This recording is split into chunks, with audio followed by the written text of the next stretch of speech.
This is Sense of Yoga Car Random Breakout Challenge. It's me again. I don't know who else it would be, speaking here, but it's... Oh jeez, my alarm. It's definitely me again. Yep, anyways, 10,000 coins. Nah, give me a good one, man. Plus 20 coins for destroying obstacles. Does this lady give me coins? I'm pretty sure she does. Centipede. Oh no, oh yeah, she's centipede, never mind. Why did I think she was scorpion? I think it was a tail.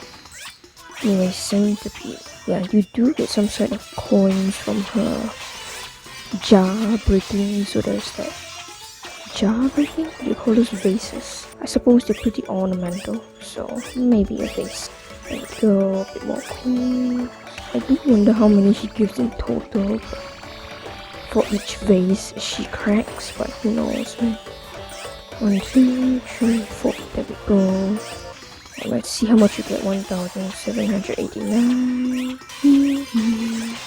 So I have no idea how much that was, but it was at the very minimum. I think about 500 coins. So there's that. I suppose it's a bigger amount than your average cookie, I suppose, but it could be better. But you take what you get, I suppose, and it is what it is. There we go, give me that speed, thank you very much. Let's break some jars again and get some jewelry. Petty theft, baby. Upsetting things, man, they upset me. And sometimes you go online and then you realize the world is a sad place. Anyways, I just think that we all just need to be a bit more kind, compassionate, have a bit more empathy, especially for people who weren't as lucky as us, But there's that one too. There we go, 301. We got the scores, but we don't got the coin. How sad. Anyways, moving on.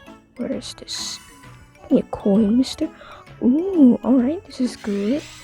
Not only do I have a buff, I have mint choco, along with a very suitable. Why is it accessible drum just the worst? Because everyone can beat it? What? Well, I guess that will, it's definitely a joke. That's all I gotta say. It's definitely a pun. Oh yeah. More creative than anything I could come up with, so maybe I shouldn't complain as much.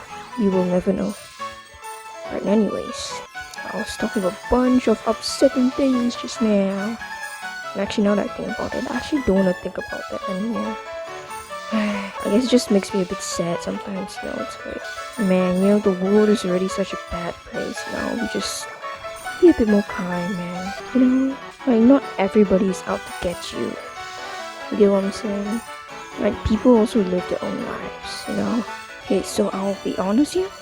I left to go to the toilet to shower, and I just came back and I don't remember what I'm talking about. I do know that it was something not very nice because I am still thinking about it right now. Just like how yesterday I forgot something I was gonna say, and I've been musing over it for the past 24 hours because there's some impertinent part of that demands it to be looked at, and it's saying it's a very important thing, but my brain won't tell me what that thing I've forgotten is. So I'm just gonna have to deal with this niggling feeling of emptiness and loss. Just like my everyday life, I suppose. Just with a little bit of extra added flavor. Anyways, let's get the first one, of course. Third one all the way. H 1333. Anyways, let's just not think about upsetting things anymore because I will only become very, very sad if I think about it, and mildly disappointed too, but that's something for another time. Can I get something good, please? Well, are there moonlight rocks? But whatever, man. Instead of talking about weird things today and very sad things today, let's not think about it. And let's just talk about something random. Alright. Like my soya milk. I don't know, it's just in the corner. You know, one odd thing that I realized is that clam is very big. Okay, no, not that. But other than the big clam, like, I'm just saying, but I'm pretty sure my sugar tier videos take much longer to record. I'm pretty sure it's because of the length of the map itself. So it makes things just longer in general. So I just end up playing for longer also. Which, I mean, makes sense, I guess, you know, but the difference is actually quite noticeable. Cause for yoga card like this, I usually spend about 30 to 40 minutes, you know. But for sugar tier, it can be 50 minutes to 1 hour plus, which is very interesting, honestly. Probably something to do with my HP. Speaking of long times, by the way, I still haven't recorded that video on the new Breakout mode. I actually also haven't played it because I wanted to save it for that video. I was supposedly going to record at least 2 months back, so make of that what you will. Kids, don't be like me, man. It's a very bad example of a supposedly adult, mature human being. Don't do it, man. Don't be mentally immature like me. I'm 7 years old. I'm very sad to say that this is my reality of life. Like, don't procrastinate until you become like this, kids. It's very sad. I'm surprised that 13,000 points for jellies is a legendary buff though. I just feel like legendary buff would be more unique if it had to be classified that high on the hierarchy, but what do I know, man? What do I know? Oh, HP? Oh, this must have been an epic buff. I overlooked something, I guess. Come on, 1, 2, yeah! Last minute skill activation. Don't you love it? Come on, get me to 450. Pata. Alright, 8, oops. Well, I mean, that's that, I guess. 493.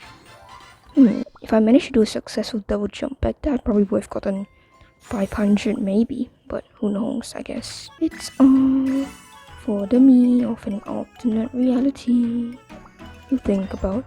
I 70 per chance. That's actually pretty interesting, but I'm not gonna take it. Why? I think it's pretty obvious. Sure, I guess it's not like I have any other alternative. Let's take Alchemist here. But just speaking of unique, I just feel like, I mean, I guess it's powerful, you know, 13,000 points and all for all jellies, but like, doesn't feel very special, you get what I'm saying? Like, usually legendary buffs tend to be a bit more special effects, I don't know how to say it.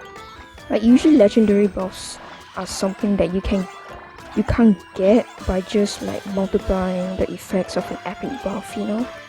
So I guess that's why it's just kind of weird to me, you know? Oh no. But there's that, I suppose. It is what it is. Anyways, it's overall 13,000 points is pretty good, you know. I guess just mildly interested in why it would be 13,000 points. Oh Jesus! Oh man! After my voice. Oh, that's weird. I cough cause I feel like my voice just, you know, hitched up a little bit on itself there for a moment. And then I just went down to a lower note. Well, it happens sometimes. I don't know. I can't actually sing low notes that much, but in terms of choir, I assume I'm around the alto range. I'm not alto 2, of course. You know, I'm just the mediocre of the mediocre. But my voice tends to be slightly lower than other people's, I guess. So I'm around the alto range. I've never been told my voice is nice in reality before, so I guess it's kind of nice to have people online tell me that my voice is soothing somehow. I don't really get it, but like, good for you, man. You know, 1, 2, there we go. 1, 2, there we go. 289. If I'm not wrong, there should be a HP potion after this section, so we'll probably be good. Having a soothing voice though, I guess that would be nice. I mean, I like singing low notes rather than high notes, honestly. Like low notes are just so much better to sing. Not that I really sing that much, I suppose. I am pretty awkward about it, so there's that. And it's not like I have particularly a good voice or technique or whatever. I just kind of like singing, so there's that. What is my lowest note? It's a good question. I don't really know. I guess it would be nice to have a lower voice though, because this just seems better, in some sense. I mean, maybe a high-pitched voice would be nice or whatever, but like, at the same time, I'm just worried it would be kind of grating to the ears, I mean, I may personally... Oh, sure, I guess. Thank you. Remember, kids, if you need help, don't be ashamed to ask for it. Your lesson of the day. Anyways, moving on from that. Oh, pink bear jelly fireworks. Let's take this then. I don't really have much to lose right now, honestly. Whether I'm first or 30th, there just really wasn't that much to lose in the first place, I believe, so who knows, man. Funny thing is that I got this costume from the season 8 gacha event, which should just attest to how atrocious the costume gacha rates are. That I'm able to get something like this from season 8 event, like the chances, the pure chances you have to get the costume. Anyways, other than complaining about the gacha system, I would also like to taosu this mic that's in my face right now. I don't know why it just smells weird. Like, it's not horrifyingly horrendous, you know what I'm saying, but like, it's not something I would recommend you smell for an extended period of time. Neither is putting your mouth close to it. Probably a recommended action that one takes, but what do you know, man? Sometimes you gotta suffer for the sake of art or content creation in this case. Can't tell if this is maybe a performative type of art if you were to really think about it, but who knows. Let me just drink my soya milk, proving to you all for the last and final time that I am most definitely an alpha male. Ha! Easy posture. Who do you think I am, man? Anyways, cause only true alpha males dare to drink this unholy water. Che. So weird what people will be afraid of, honestly, sometimes. Soya milk is the new devil, and gay people are gonna go around and steal your kids. Anyways, oh my god, I said I wouldn't talk about anything upsetting this video. Yeah. Oh well, it's a new record, man. Come on, you can do it. Miss Gumiho, I believe in you. I remember looking to Gumiho a few months for a personal project of mine. I personally quite prefer Gumiho. Actually, no, not really. They're pretty similar to Kitsune, I suppose. I mean, compared to your traditional Japanese Kitsune, Gumihos are definitely portrayed as much more malicious, I guess. Whereas Kitsune are more mischievous. Gumiho will literally eat your liver. Yeah, they will eat your liver, and they will probably kill you, because I don't think you can live without your liver. Unless you're Gumiho. Why do Gumihos eat liver? I actually can't remember the reason for that. There was something about the medicinal, and then there was some sort of spiritual thing mixed up in there. I don't know, man. But honestly, Gumihos based, bro. Can't eat livers too. I actually can't stand the taste of liver, because I don't like eating it. No, so I don't like eating it. Jeez. Oh yeah, English, man. English. Check. 1, 2, 3, 4. Give me that HP potion, man. Boy. Oh my girl. Who knows? And there are also various ways for Kumiho to take on human form. One is by abstaining from, well, eating humans for a certain amount of period. Another one is doing good deeds, I guess. And I can't remember the other few. I don't even remember the full reason as to why Kumiho want to become humans again. I do know that Kumiho and the Korean ones, they have this sort of fox bead or Q1 or whatever the name is. I'm sorry, but I can't remember right now. But traditionally speaking, Kumiho tend to have this sort of fox bead contained in their bodies It's said to be the source of their knowledge, mysticism, and power. So it's said that if you can successfully trick a Gumiho and steal their fox bead, you can technically take their power and their knowledge. I don't think I remember seeing people defeat Gumiho by stealing their fox beads. I just remember some stuff about them just gaining the power and knowledge of the Kumiho, so there's that. But assuming that that's the source of power for the Kumiho, if you steal fox bead, I imagine the Kumiho is effectively dead by then, don't you think? But who knows? Who knows? And Kumiho are also, to some extent, much more malleable than your traditional Japanese kitsune. Because while in majority of the tales about Gumiho, they tend to be female, there is one tale about a Gumiho transforming into a guy. So and I don't think I've seen a male Gumiho before, at the very least. There's that. And I guess it's pretty interesting also, because you could talk about how the tales of Gumiho and their mysticism, and how it may tie in the traditional views of like mysterious women and their seductiveness and something like that, and how foxes may also be traditionally attributed to women. So I guess having a man just in the middle of all that, I guess just makes the Kumiho more appealing to me as a person, you know, because Kumiho to me exactly, they don't really sound like they would exclusively be females, you know. They wouldn't exclusively become human women, you know, if they were an actual thing. I feel like with the way Kumihos are portrayed, with their power, it's more likely an actual Kumiho would run around, taking the various forms of different type of people and humans. Probably attractive ones if it's to further their goal of having more power and eating livers, especially human livers. But considering how the Kumiho is portrayed, I have like major doubts that the Kumiho would just suddenly conform to traditional human societal norms and only exclusively transform into a female to lure humans. I would imagine the Kumiho are much more flexible in that sense, definitely. Like they literally have the power to transform to almost anything, and why would they just restrict themselves like that? It's so weird to me. But that's just how humans are, you know. We put ourselves in things and we put our biases on them, even though they don't actually make sense if you think about it from a more rational point of view. But man, who am I to say? You know, maybe Kumiho just really like being Kumiho. That's all I gotta say. Kumiho are Kumiho.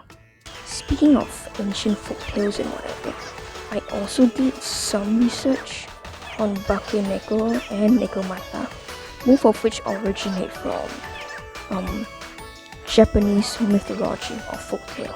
I mean, I actually couldn't find enough of the information I really wanted in either of these cases of searching up stuff, but whatever, man. It is what it is. I guess I'm lucky to just be able to access some of this at all. So if you know what Neko stands for, it basically just means cat in Japanese. I guess that's self-explanatory for the Nekomata. Now, Nekomata and Bakeneko, while they are both cat spirits, and they are commonly confused for each other, at times also their terms being used interchangeably, they are in fact still different entities, if I'm not wrong. Like, it's just weird. Nekomata and Bakeneko are, I would assume, supposed to be two different types of entities of cat spirit or yokai as you like to call them, but like people still mix them up all the time. And also, that was so lucky, why did I miss that fire blast jelly? Jeez, man. Whatever, I'll just forgive you since you are a flaming hot chick. Anyways, bad joke aside, Bakeneko are probably, I would assume, more common, because Bakeneko come when, at least they say, Bakeneko become Bakeneko, probably in cases of old age or some other thing like that. I actually can't remember the reason. I do know that there are some specific attributes that are said to be common along Bakeneko. I'm not too sure about Nekomata, but Bakeneko are said to be at least 3.75 kg and in their original form as cat, while they tend to also have very long tails. These cats tend to lick at lamp oil. Of course, there's a number of reasons behind these legends, but I'll talk about them later. Right, so these Bakeneko also may tend to lick lamp oil and stand on their hind legs. They may be found dancing in a circle, and they like wearing handkerchiefs around their heads at nighttime. So they are just very festive. And Bakeneko, I think also usually pretty much only has one tail. A very long tail, but just one tail. And typically speaking, that one tail has a spot of flame on the end too. So there's that. There's probably a bunch of other attributes right now, but I can't really think of it. So there's that. So some of these are super specific, and me personally, I don't know why. Of course, I have read somewhere that at the very least the lamp one is kind of explained. Because back in the olden days of Japan, in the small villages, people would usually not eat meat or whatever. They would grow some kind of wheat, and cats couldn't eat that. And because the Japanese of back then tended to use fish oil to make up the wax of their candles, cats would end up just trying to lick at the lamp oil for any source of protein they could find, because it was pretty scarce around those era. So some say that that's kind of the main reason behind why it's a superstition that Bakeneko or just paranormal cats will stand on their hind legs to lick lamp oil. And they also say that probably the sight of watching a cat stand on its hind legs to reach out for lamp oil must have been very human-like or eerie to some others too. And there was one of two other small addendums about imagining cats to be able to speak the human language. But later on, upon closer inspection, these cats were just, oh my god, the pet again? Yo, this time you're a cool electric jellyfish giving me the tinglies. I will still forgive you anyway, because I am a simp. Right, moving on from that. Anyways, upon closer inspection, they would find out that these cats weren't actually speaking. They were just meowing things that really sounded like human words to them. And so some people mistook that for actual human words. Of course, myths are myths, and some of them don't really. Some of them just pop out the ground and you just don't know why. However, it is speculated that the bobtail breed that is very common of cats in Japan originated from the legend of Bakeneko, because people were so scared of paranormal stuff and Bakeneko just running around the place, right? Sometimes because Bakeneko tend to be long-lived, the cat owners would plan out their cats' lives and kill them after a certain age, which is so cruel, man. Cruel. Anyways, let's just move on from that. And sometimes it's also said that because Bakeneko were rumored to have really long legs, really long tails, so people would cut off the tails of cats who got too long, and that's what led to the appearance of so many bobtail cats in Japan, because it was more of a sort of survival thing, the shorter of a tail you had, the better your chances for survival. Of course, then people wouldn't try to randomly cut your tail off, or some sort of weird ass superstition, So there's that too. Not only that, there are also stories, ironically enough, of Bakeneko, which is cats again, who took revenge on their owners after they killed them for being over a certain age or mistreating them. This not only extends to the mistreatment of Bakeneko, but also just common places or things that the Bakeneko were associated with. Because Bakeneko are said to be very intelligent. They can dance, and sometimes they form attachment with their human friends. Because if I'm not wrong, there was this legend about some widow who had some horrible things happen to her, and then her cat saw it all, and then the widow, she killed herself, and then the cat saw it, I was like, oh man, no, that's bad, fat nail. And then the cat went along and became a Bakineko. And then he tormented all the people who made the cat's mistress like that. I think as a form of revenge for months and months on end, until an exorcist managed to get in and kill the Bakineko, which is a tale in and of itself, honestly. Also, first place, that's cool. Yeah, look at that, so beautiful. Anyways, I'm not done talking, but we have reached the end of the session, so, well, it is what it is. Anyways, I hope you, the very least, managed to get something out of this, even if it's just listening to me in the background. And let's thank our comrades here for running with us today. And yeah, that's it. Take care and love ya.